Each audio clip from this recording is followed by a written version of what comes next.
ত্রিপুরা সরকারি কর্মচারী ও পেনশনভোগীদের জন্য বড় স্বস্তির খবর দিল রাজ্য সরকার। সোমবার কর্মচারীদের জন্য মহার্ঘ ভাতা এবং পেনশনারদের জন্য মহার্ঘ ত্রাণ ৫% বৃদ্ধির ঘোষণা করেছেন মুখ্যমন্ত্রী।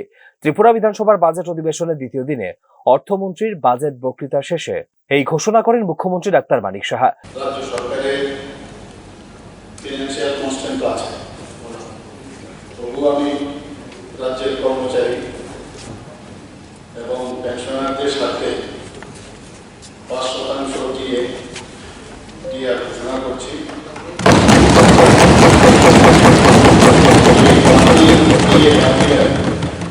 আগামী অর্থ বছরের 1 এপ্রিল 2026 থেকে কার্যকর হবে।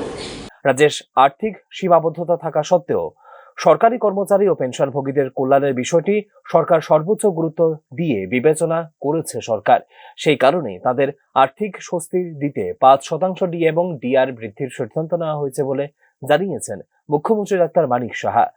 আগামী ১ এপ্রিল ২০২৬ থেকে এই বর্ধিত ডিএ ও ডিআর কার্যকর হবে বলে জানিয়েছেন মুখ্যমন্ত্রী ডাক্তার মানিক সাহা।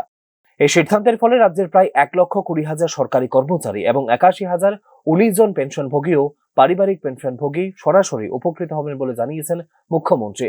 এর জন্য রাজ্য সরকারের অতিরিক্ত প্রায় ৫০০ কোটি টাকা ব্যয় হবে বলে জানান তিনি। এতে উপকৃত হবেন মোট ১,০২,৫৬৩ রেগুলার কর্মচারী এবং ৮১,০১৯ পেনশনার এবং ফ্যামিলি পেনশন, তাছাড়া অনিয়মিত কর্মচারী যারা আছেন এতে উপকৃত হবেন। এতে মোট ব্যয় হবে বার্ষিক প্রায় 500 কোটি।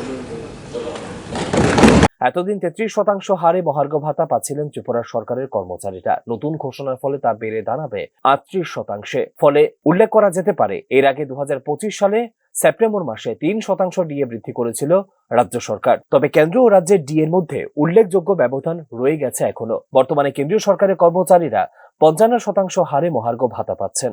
সেই তুলনায় এখনো কেন্দ্রীয় হারের তুলনায় ১৭% কম ডিএ পাচ্ছেন ত্রিপুরা রাজ্যের সরকারি কর্মচারীরা।